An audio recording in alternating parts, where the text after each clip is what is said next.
자, 오늘 하셔야 되는 거 생태계. 생태계 구성 요소. 자, 우리가 알고 있는 생태계라고 하는 아이가 어떻게 구성되어 있고요. 그리고 그 안에서 어떤 일이 일어나는지 하는 건데 이 상품 파트는 사실은 별로 의미가 그렇게 많지는 않아서 간단하게 넘기죠. 자, 우리가 알고 있는 생태계라고 하는 이 단어는 뭐냐면 생물들이 살고 있는 공간. 이게 생태계. 그래서 그러니까 지구 자체가 생태계인데 이러한 생태계 안에는요 크게 두 개 나눠요. 생물적 요소와 뭐가 있냐? 비생물적 요소.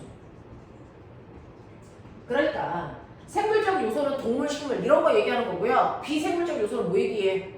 햇빛, 온도, 땅, 그래서 공기 이런 거. 알겠어? 물 이런 것들. 그래서 생물이 살기 위해서 필요한 생물적 요소와 비생물적 요소를 합해서 우리는 생태계라고 한다. 그래서 그 중에서 가장 중요한 건 생물적 요소겠지. 이 생물적 요소에서 우리는 식물, 동물 이렇게 나누지 않고요. 사실은 생태계 요소에서 각각의 역할, 지위에 따라서 그래서 영양분을 만들어내는 애 누구냐? 생산. 그렇죠. 식물들이 광합성에서 영양분을 만들어내거든. 그 영양분을 만들어내는 애들을 우리가 생산자라고 해. 그러면 식물들 중에서 광합성 못하는 애들은 생산자에 들어간다고 안 들어가. 그러니까 곰팡이라든가 그래서 네 이런 애들은 광합성 안 하거든요. 그러니까 걔네들은 생산자라고 안 해요. 알겠냐? 광합성을 해서 영양분을 만들어낼 수 있는 아이들만 우리가 생산자라고 한다. 그래서 생산자는 양분을 생산하는 아이들. 양분을 생산하는 아이들을 우리가 생산자라고 해 라고 하면 그 생산자가 있는 거고 그 다음에 생산자가 만든 영양분을 먹는 아이들을 뭐라 그러냐? 그렇죠. 그걸 소비자라고 해요. 자, 그 중에서 우리는 그럼 보편적으로 동물들이 먹을 텐데 동물들 중에서요 초식 동물이 있고 육식 동물이잖아. 자, 이 생산자가 직접 먹는 아이를 우리는 소비자 중에서 뭐라 그러냐? 1차 소비자. 그렇지. 좀 알아? 1차 소비자 맞아요. 소비자라고 하고 소비자 중에서 1차 소비자를 먹는 거 그거를 2차 소비자. 까비. 2차 소비자를 먹는 애들을 3차 이렇게 가면 돼. 그랬을 때 먹이사슬의 가장 윗단계에 있는 아이를 뭐라 그러냐? 최종 소비자. 우리는 최종 소비자에 속하는 거야. 알겠어? 이렇게 되고. 근데 문제는 이러한 생산자와 소비자가 시간이 지나면 죽어. 그러면 지구는 38억 년부터 생물들이 살았으니까 그때 죽은 시체들이 지금도 계속 있다면 지구는 시체 덩어리겠지. 근데 그렇지 않잖아. 그럼 시체가 어떻게 되니? 네네. 썩겠죠. 그 썩게끔 만들어주는 게 누구냐? 분해져요. 그래서 그게 바로 세균입니다. 곰팡이요. 알겠어? 이런 식으로 동물이나 식물의 사체, 유해를 썩어서 다시 흙이나 공기나 물로 돌려보내는 아이들을 우린 뭐라 그런다? 분해자라고 한다. 되겠어? 그래서 생물들은요 이렇게 역할에 따라서 생산자, 소비자, 분해자 이렇게 나눌 수가 있다. 자, 그 중에서 가장 이런 생물적 요소가 안정적인 생태계는 어떻게 구성되어 있어야 돼? 안정적인 생태계라고 하는 건 얘네들의 먹고 먹히는 아이들 사이의 관계에 수적으로 표현하는 양적 관계. 양적 관계를 보면요 누가 제일 많아야 돼? 생산자가 제일 많아야 돼요. 생산자가 제일 많아야 되고 그 다음이 1차 소비자고 그 다음이 2차 소비자고 그 다음이 최종 소비자예요. 그래서 예를 들어서 어떤 지역에 생산자가 100개 있다. 그러면 그걸 먹는 1차 소비자는 10개, 얘는 5개, 얘는 하나 이 정도의 비율. 그래서 이 정도의 얘네들의 개체수의 비율을 양쪽으로 표현하면 그게 피라미드 모양이에요. 그래서 이렇게 피라미드 모양을 띠고 있는 게 가장 안정적 생태계. 근데 문제는 이때 1차 소비자에 무슨 문제가 있어서 얘네들의 개체수가 갑자기 급격히 줄었어. 그럼 어떤 일이 발생할까? 1차 소비자의 개체수가 급격히 줄어서 이런 모양이 됐다고 시작. 이런 모양이 됐어. 그러면 생태계가 불균등해진 거지. 되겠어? 그럼 어떻게 될까? 자, 이렇게 됐어. 이 순간 이 다음 단계는 어떻게 될까요? 일단 생산자의 수는 급격히 늘어요. 왜? 음식을 잡아먹는 애가 없어졌잖아. 1차 소비자의 개체수가요 급격히 줄어들면 얘가 먹는 먹이들의 개체수는 늘어나겠죠. 그러면 2차 소비자 어떻게 되니? 줄어들어요. 먹을 게 없거든. 최종 소비자 어떻게 될까? 네. 2차 소비자가 줄니까 얘도 줄어요. 됐어. 그래서 얘가 어떻게 되냐면 먹이 피라미드가요. 얘는 급격히 느는데 얘가 줄어들어서 얘 모습이 이렇게 어떻게 되는 거야? 이렇게 되고 이 위가 극단적으로 이렇게 쪼그라들겠죠? 그리고 나면 1차 소비자가 먹을 게 많아지잖아. 그러면 다시 기지수가 뭘까? 늘어나죠. 1차가 늘면 2차가 늘고 3차가 늘죠. 그래서 다시 원래대로 돌아가겠죠. 물론 시간은 엄청나게 많이 걸려요.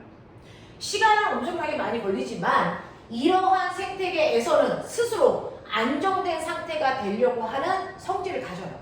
이걸 우리가 뭐라 그러냐면 자정작용이라고 해요.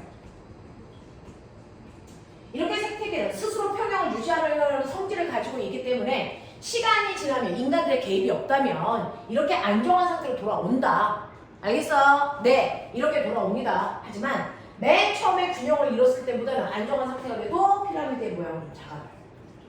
되겠어? 이런 변화는 있지만 시간이 지나면 다시 안정한 상태 돌아옵니다. 그래서 이건 이제 수능에서 마지막 문제로 나오는 거야. 마지막 문제로. 그래서 첫 번째 1차 소비자의 문제가 생기면 됐어? 그거에 따른 나머지 생태계 변화, 요거 판별. 됐어? 요거 할 수 있으시면 돼. 되겠지? 이런 관계를 가지고 있어. 그래서 너네가 보시면 294페이지야. 우리가 알고 있는 생태계라고 하는 것 중에서 생물적 요소가 나와 있어.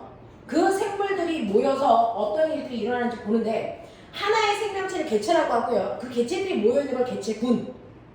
됐어? 그리고 그거보다 더 큰 집단을 군집, 그 다음에 생태계 이렇게 표현하는데 이 생태계에는 물론 열대 우림도 있고 초원도 있고 종류도 있지만 생태계 안에는 생물적 요소와 무생물적 요소가 있다.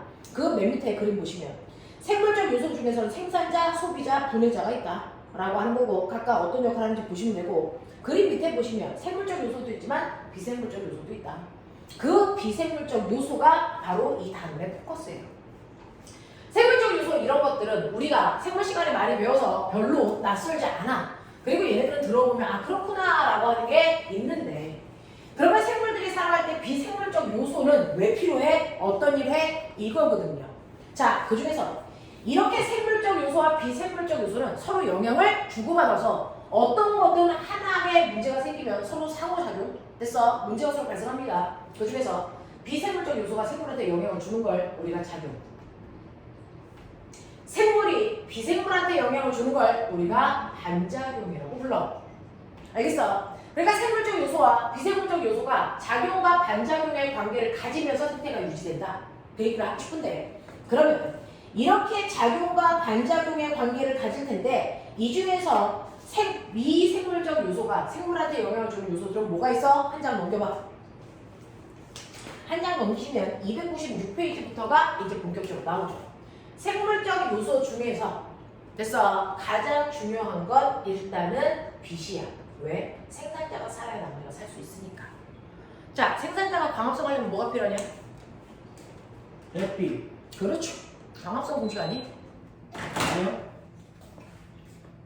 광합성 공식 얘기해봐.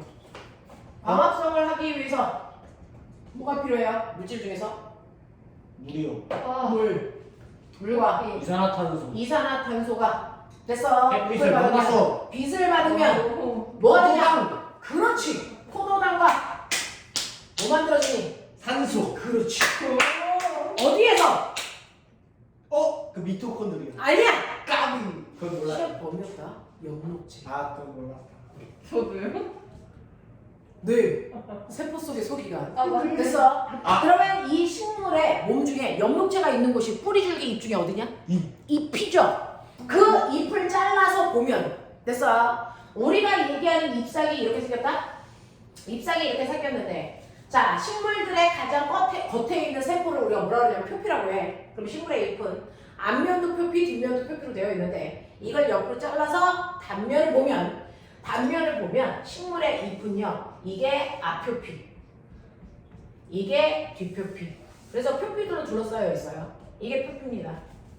그 중에서 일반적인 육상생물들은요 앞표피 밑에 빽빽한 세포들의 층이 있다. 이거 뭐라 한다? 울타리. 그렇지.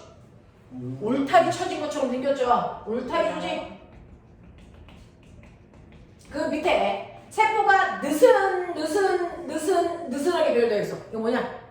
이거를 해변 조직. 그리고 물관과 채관이라는 관의 다발 여기 있어. 이게 바로 이거야 이거.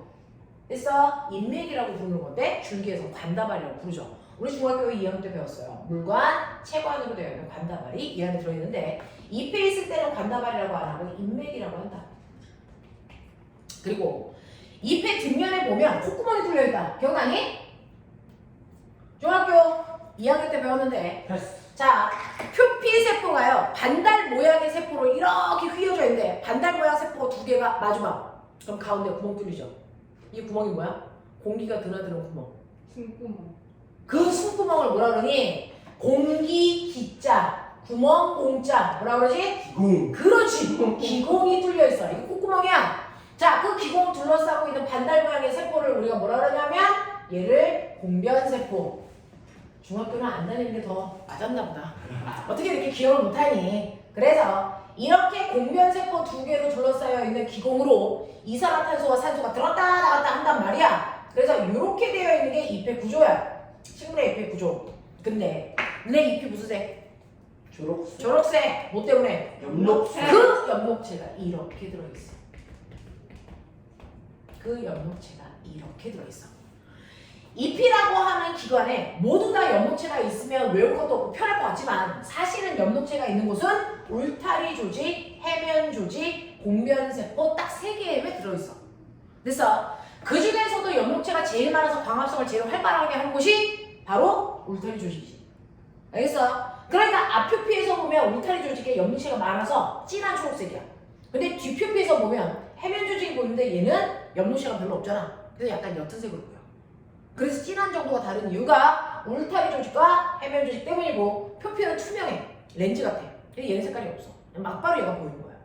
알겠냐? 그래서 우리는 이렇게 광합성이라는 건 엽록체에서 하는데 엽록체를 가지고 있는 게 울타리 조직, 해면 조직, 그 다음에 공변세포다. 여기에서 광합성을 한다. 근데 광합성을 하기 위해서는 반드시 뭐가 필요하다? 빛에너지라고 하는 비생물적 요소가 필요하다. 그래서 광합성을 하기 위해서 반드시 빛 에너지가 필요해요. 이게 바로 비생물적 요소거든요. 그 비생물적 요소인 빛 에너지가 바로 생산자가 광합성을 하게 해서 유기양분을 만들게끔 한다. 그래서 생물들이 살아갈 수 있게 되는 거야. 알겠어? 그러면 빛 에너지가 되게 중요하네? 엄청 중요해. 광합성을 하게 하니까.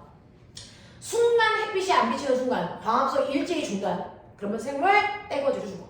알겠습니까? 이렇게 되는 것 같아요. 그러면 이러한 빛을 받아서 광합성을 할 건데 빛이 센 곳이 있고 약한 곳이 있을 거잖아.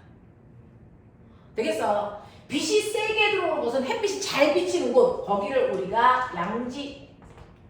그 다음에 햇빛이 잘 안 비치는 곳을 뭐라 그래? 음지. 이렇게 표현하잖아. 그래서 양지 바른 곳이라고 표현한다. 햇빛이 쨍쨍 내리쬐는 곳은 햇빛이 많이 들어오니까 걔네들은 광합성을 많이 하고 싶겠지. 어떻게 될까? 잎이 두꺼워져. 햇빛이 쬐서 잘 뚫고 들어오니까 걔네들은 광합성을 많이 하는 울타리 조직이 두 겹으로 되어 있어.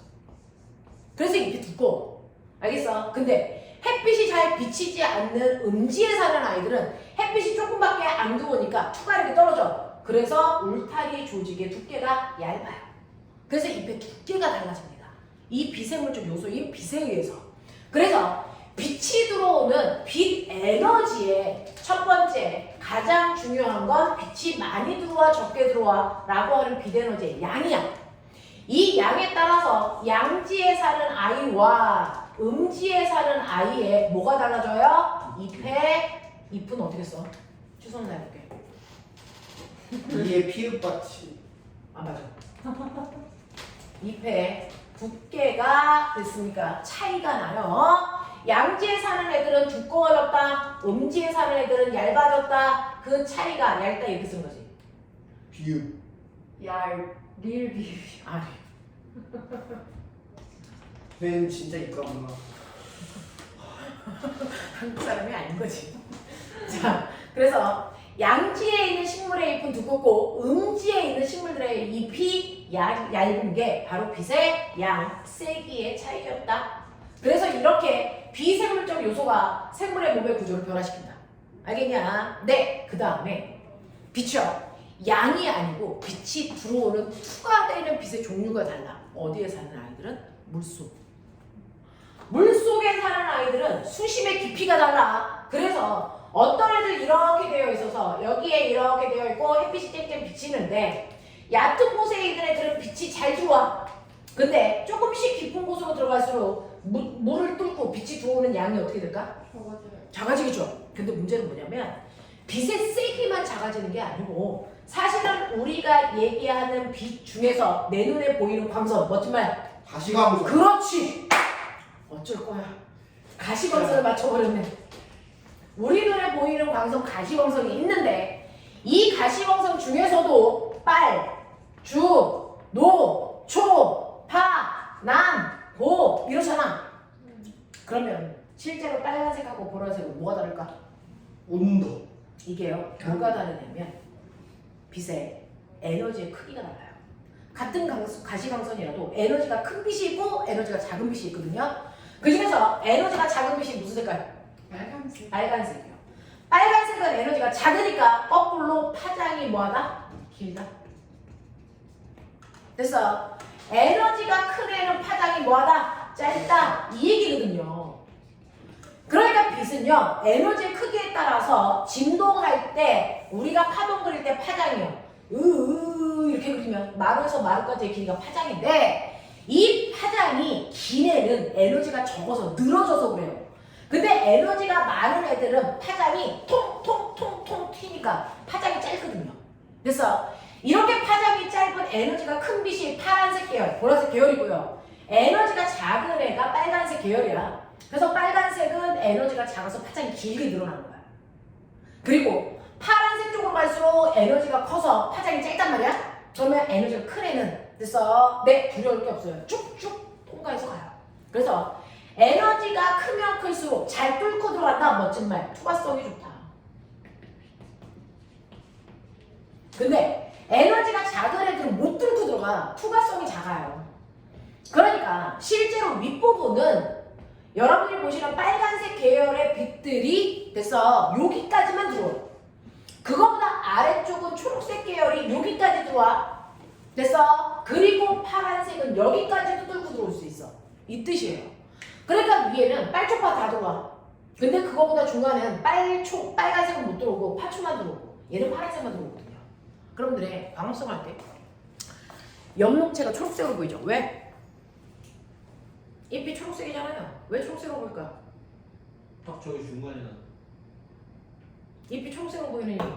사과가 빨갛게 보이는 이유. 반사적인 달라. 빨간빛을 반사하니까 빨갛게 보이는 거잖아요. 잎이 초록색. 네. 저희는 아예 기본 지식이 없네요. 그러면 진짜 빨간색이 아니에요? 진짜 빨간색이 아니고요. 빨간 햇빛을 반사해서 내 눈에 빨간색이 들어오니까 빨갛게 보이는 거예요. 쟤는 그러면 사과는 그냥 원래 하얀색인 거예요? 아니요. 자, 너 진짜 문제가 있구나. 그래서 우리가 어떤 물질의 색깔을 볼 때 그 물질이 정확하게 가지고 있는 색깔을 보는 건 아니고요. 우리 눈에서 해석되는 거예요. 그래서 내가 빨갛게 보는 걸 어떤 곤충은 그거를 보라색으로 봐요. 그러니까 시각세포가 해석 능력이 다른 거예요. 그래서 우리가 어떤 물체에서 반사돼서 오는 빛이 내 눈에 들어오니까 그 색깔로 보이는 건데, 자, 여기에 잎이 초록색으로 보여. 왜 그럴까? 초록색 빛이 가장 잎에서 많이 반사해요. 그러면 실제로 광합성할 때 빛을 잎이 흡수해야 되잖아. 흡수하는 빛이 있고 반사되는 빛이 있잖아. 잎이 초록색으로 보이는 이유는 사실은 얘는 파란색 계열을 많이 반사해. 안 써. 오히려 옆록체가 파란색 빛을 많이 흡수할 것 같지만 파란색 계열은 흡수하지 않고 방출해.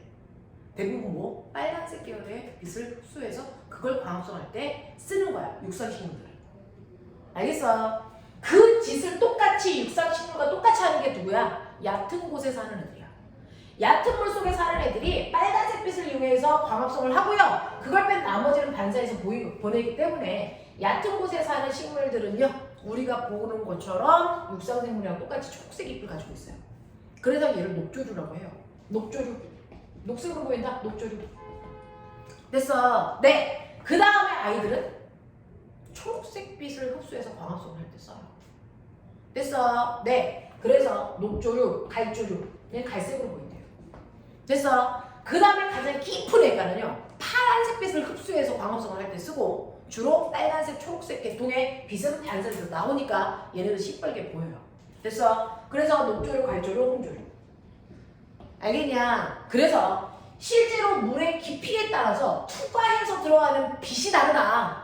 그래서 빛의 파장에 따라서 광합성할 때 쓰는 빛이 다른데요. 라고 해서 요번에는 물의 뭐에 따라서 얘는 빛의 세기고요. 얘는 빛의 투과에 따라서 투과도. 됐어? 이 투과도에 영향을 받는 게 바로 해양식물이에요. 해양식물을 우리가 멋진 뭐라 그러냐? 조류. 됐어? 김, 미역, 다시마, 톳 이런 애들 조류. 알겠냐? 얘네들은 수심의 깊이에 따라 투과되는 정도가 다르기 때문에 물의 깊이에 따라서 우리가 녹조류, 갈조류, 홍조류라고 하는데 그건 투과되는 빛을 이용해서 광합성하는 빛들의 종류가 다르기 때문이다. 얕은 곳에 있는 애들은 주로 붉은색 빛을 이용해서 광합성을 하고요. 그 다음은 초록색, 그 다음은 파란색 계열의 빛을 이용해서 광합성을 하기 위해서 흡수한다. 그걸 뺀 나머지를 방출하기 때문에 나머지 빛깔 색깔로 보인다. 알겠냐? 요런 얘기야. 그래서 네가 가지고 있는 296페이지 봐. 296페이지 보면 첫 번째는 빛의 세기와 식물, 그래서 잎의 두께가 달라요. 그런 얘기야. 되겠어? 자, 그 다음에 그래서 거기 가운데 그림 보면 울타리 조직이 두껍게 되어 있는 게 햇빛이 강한 곳에 사는 식물들이 그렇습니다. 두 번째, 빛의 파장과 생물. 빛이 뚫고 들어가는 파장이 다르다. 수심에 따라서. 그 중에서 파장이 짧을수록 더 많이 뚫고 들어갑니다. 그래서 파란색이 파장이 짧기 때문에 가장 깊은 곳에 있는 식물들이 파란색을 이용해서 광합성을 해요. 그래서 가장 밑에 있는 그림 보세요. 파란색이 가장 밑에까지 내려가 있죠. 되겠어요? 이렇게 된다고요. 그래서 녹조류, 갈조류, 홍조류라고 하는 이러한 식물들이 광합성할 때 쓰는 햇빛의 종류가 다르다라고 하는 거고요. 그 다음에 세 번째.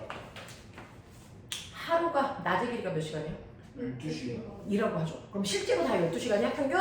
아니죠. 우리가 그냥 쉽게 12시간은 낮이고 12시간은 밤이야 라고 하는 하루 동안의 낮의 길이를 뭐라 그러냐? 낮의 길이를 1조시간. 그래서 근데 식물들이요 민감해서 우리는 둔한 편인데 식물들이 민감해서 낮의 길이가 됐어? 몇 시간 이상일 때 꼽혀요. 됐어? 낮의 길이가 7시간보다 시간이 길어지면 그 순간부터 꼽히는 애가 있고 7시간보다 짧아지면 그때부터 꼽히는 애가 있어. 그래서 봄에 꼽히는 애가 있고 가을에 꼽히는 애가 있죠. 그 계절에 따라 꼽히는 시기가 다른 애들이 1조시간을 감지하는 거야. 알겠냐? 그래서 낮의 길이가 얼마냐에 따라서 개화되는 정도가 다르겠죠. 그래서 이러한 1조시간도 식물에 영향을 주는데 거기에 보시면 1조시간과 생물 옆으로 쭉 가면 미추처럼 개화에 영향을 준다. 꼽히는 시기야. 그래서 가을에 꼽히는 시기는 1조시간이 짧아질 때 꽃이 피는 거고요. 자, 봄에 꽃이 피는 애들은 1조시간이 길어지는 순간에 꽃이 피는데 297페이지 맨 위에 봐. 1조시간과 식물의 개화인데요. 장일 식물이라는 건 낮의 길이가 길어질 때 꽃이 피는 애들.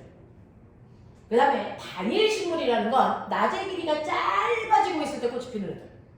알겠어요? 그래서 낮의 길이를 12시간을 기준으로 했을 때 그 밑에 보시면 12시간보다 낮의 길이가 길어질 때 꽃이 피는 애들이 장일 식물이고요. 낮의 길이가 12시간보다 짧아질 때 꽃 피는 애들을 단일 식물이라고 한다. 그래서 이렇게 식물들은요, 생물들은 사실은 우리가 서로 먹고 먹히는 관계인 거 지네들끼리만 영향을 주고받는 것 같지만 비생물적 요소의 영향을 사실은 더 많이 받아요. 그 중에서 가장 생물한테 지대한 영향을 주는 건 뭐다? 햇빛이다. 근데 그 햇빛은 양도 영향을 주고 그 다음에 파장도 영향을 주고 투과도 그 다음에 낮의 길이도 영향을 준다. 우리요 하루 24시간 해가 안 지는 나라가 있는 거 아시죠?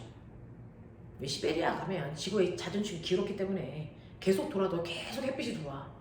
그래서 걔네들이 언제냐면요 여름 중에서 어떤 특정한 시기가 되면 한 달 동안 밤이 없어요. 좀 어떻게 자요? 그래서 안막 치고 자잖아요. 그래서 거기는 해가 안 져요. 그런 시점이 있단 말이야. 근데 그때 되면 사람들의 정신건강에 문제가 생긴대요.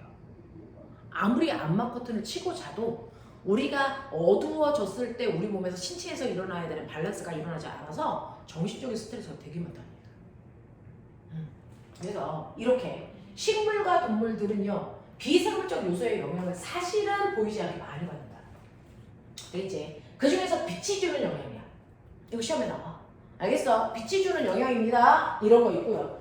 두 번째 영향을 주는 것 중에 비생물적 요소 중에 많이 주는 게 뭐냐면 온도죠, 온도. 알겠어? 온도에 따른 영향을 엄청나게 많이 받아요. 그래서 지금 지구의 온도가 높아지기 때문에 사람들이 난리가 난 거잖아요. 그만큼 온도에 민감한 건데. 자, 그러면 온도가 낮은 추운 곳에 사는 애와 더운 곳에 사는 애는 뭐가 달라? 이 얘기야. 그 중에서 똑같은 여우가 있다? 여우가 있는데요. 사막 여우가 있고 북극 여우가 있어. 그러면 똑같이 여우인데 사막 여우는 덥다는 얘기고요. 북극 여우는 춥다는 얘기야. 그러면 추운 애들은 어떻게 돼? 자기 몸에서 발생한 열이 밖으로 나가는 걸 뭐 해야 되니? 막아야 되지. 그러니까 두꺼운 지방으로 되어 있어 몸집이 크고요. 그 다음에 털이 북실북실 나가서 보온 효과를 하고요. 그 다음에 어떻게 되는 줄 알아? 땅구멍을 줄여야죠. 땅구멍을 줄이기 위해서 몸의 말단 부분, 귀, 꼬리 이런 것들의 길이를 최대한 짧게. 알겠어? 그래서 말단이 짧은 구조로 되어 있어요. 그럼 그것과 반대되는 게 사막여우죠. 사막여우는요 몸에 지방기가 거의 없어요. 몸이 날씬합니다. 그리고 땅구멍을 늘려야 되니까 말단이 깁니다. 꼬리도 길어, 귀도 길어. 알겠어? 이런 식으로요. 그래서 똑같이 여우이기 때문에 몸의 구조가 똑같아야 된다고 생각하는데 오랫동안 그 환경에 적응하다 보니까 추운 지방에서 살고 있는 북극 여우와 더운 지방에 살고 있는 사막 여우가 아무리 똑같이 여우라도 몸의 구조가 전혀 다르게 생겼어요. 그래서 딱 보면 순간 같은 동물이야? 라고 할 정도로 거기 그림 보시면 사막 여우, 그 다음에 북극 여우 보시면 차이점이 보이죠. 그래서 털의 길이가 가장 크고요. 그 다음에 귀 길이 뭐 이런 것들이 대단히 차이가 난답니다. 되겠어? 그래서 가장 왼쪽 그림하고 가장 오른쪽 그림하고 비교해 보시면 됩니다. 이런 것들이 차이가 있고요. 또 무슨 차이가 있냐면 동물뿐만 아니라 식물도 그런데요. 식물들은요. 이러한 온도에 따라서 뭐가 달라질까요? 온도에 따라서 잎의 구조. 됐어? 잎사귀가 넓으냐? 아니면 잎사귀가 뾰족뾰족하냐? 이런 것들이고 또 물의 영향도 받죠. 그래서 식물들은 물이 없는 사막에 사는 경우에는 증발을 막기 위해서 잎이 아니고 가시의 구조로 발달되어 있어.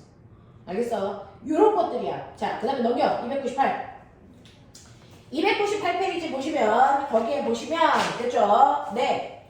이러한 물과 생물들의 영향 아까 말씀드렸어요. 물이 많은 곳에 있는 아이와 적은 곳에 있는 애. 물이 많은 곳에 있는 아이들은 잎이 넓게 생겼어요.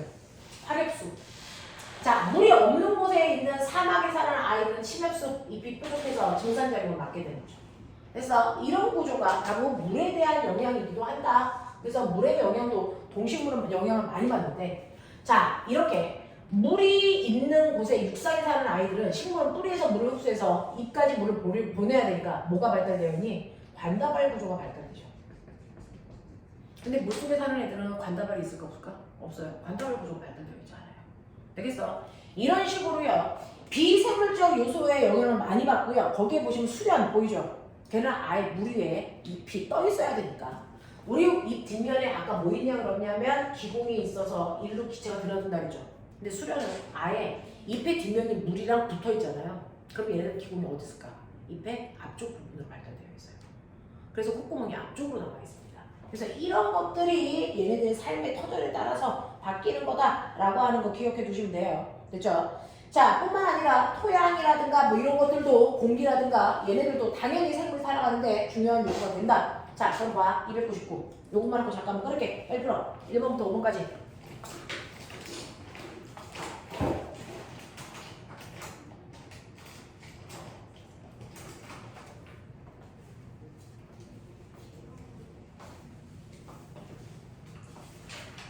우리 민아 학교 잘 다니고 있어? 그런 것 같아요. 같은 말은 아니에요? 옆반이긴 한데 좀 많이 떨어졌어.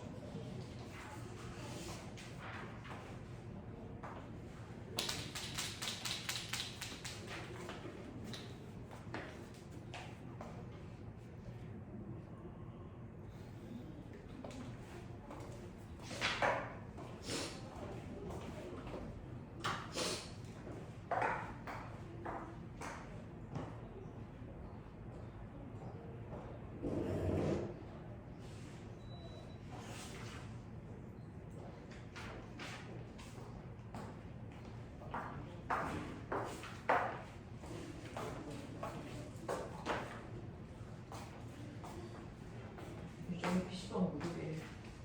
아니 저희가 친구가 얼마나 PC방에 있는 친구도 아니야. 그게 너는 아니지? 어? 잠깐 왜 게임하는데 뒤에 와가지고 말을 걔 때문에 죽은 게 한두 번이 아니야. 제가 PC방 갈 시간에 공부하면 되잖아. 제가 얘한테 이런 말 했으면 나잘 모르겠어. 뭐? 학원 가면 1시간에 그렇게 나갈까? 근데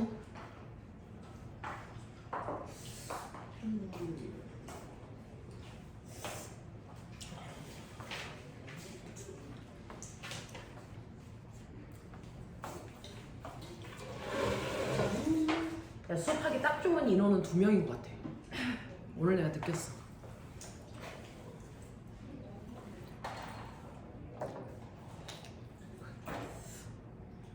갑천이 또 여자애가 하면 어떤데? 걔 누군지 알려준 거 아니야? 과천 여고 아니야. 과천 여고는 안 받아. 왜요? 안 받고 있어요. 지금. 왜요? 과천 여고 나 싫어한다고 했잖아. 아 안타깝네요. 전 누군지 아는데 누구냐고? 이름 몰라. 세아 맞는 거 같은데? 어제 내 앞에서 밥 먹던데. 키 좀 작고 키 작다고? 머리 좀 길고. 너 이른다. 키 작다고 와 시연이? 김시현? 응. 이건 아니야. 아니야. 김시현. 이씨야. 이서연. 이서연이요? 아, 안경 끼네요? 걔 말고 다른 있어. 유선 두 명. 처음 들어봤는데. 김시현은 걔 알아. 애주은이랑 나였네. 응? 걔 알아. 너 걔 어떻게 알아? 응? 걔 있어. 너 걔 어떻게 알아? 전 그거의 친구. 우리 학교에서 전화 온다는 걸 들었어. 전에 친구였나 봐. 혹시 친구라고? 친구 옆대? 걔 군사에서 나왔는데? 몰라 안 사는 게안 사는. 아 군사. 초등학교 때가 중학교 때 친구였다. 걔 외국 왔어 엄청? 역으로 니네 학교야. 외국 갔냐고 물어보는 거야. 외국 왜 가? 걔 공부 잘하냐? 아니? 잘했으면 뭐 그렇게. 중학교 때는 좀 하다가 고등학교 때 되니까 이렇게 쭉 들어가지.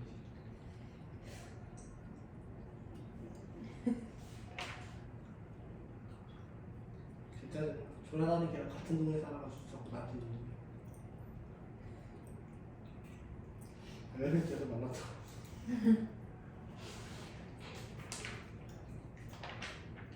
무료 푸는 게 요거네? 하나 좀 시켜.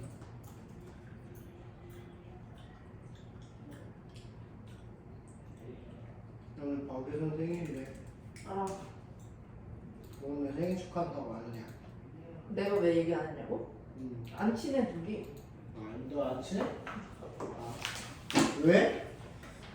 친해야 되는 거 아니야? 자, 하자. 나임. 자, 보시면 299. 자, 생물을 둘러싸고 있는 환경 요소를 나타낸 건데 다음과 같은 현상에 가장 큰 영향을 준 환경 요인을 각각 쓰세요. 라고 했습니다. 뭡니까? 디귿, 자, 1번 디귿, 2번, 기억, 3번, 니은, 니은. 4번. 니은. 네, 이렇게요. 저 틀린 거 같은데? 하나 틀렸어 있잖아. 뭘 틀렸냐? 디기님이. 네 맞아요. 이런 님이 씨. 자, 두 번째. 가나 중 강한 빛. 나, 나. 3번에. 4번. 4번에. 온도, 5번에. 온도 기호 같은 말이야. 승질내지 마. 아 진짜. 너 잘못했다. 기온으로 쓰도록 하자. 아, 오케이. 근데 정확한 건 온도다. 자, 5번. 정확하게 연설했잖아.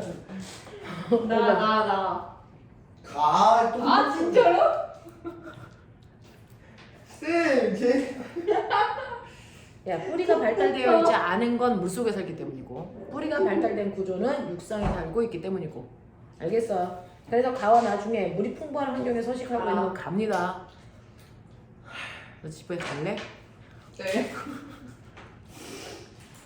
10분만 끊었다 하자.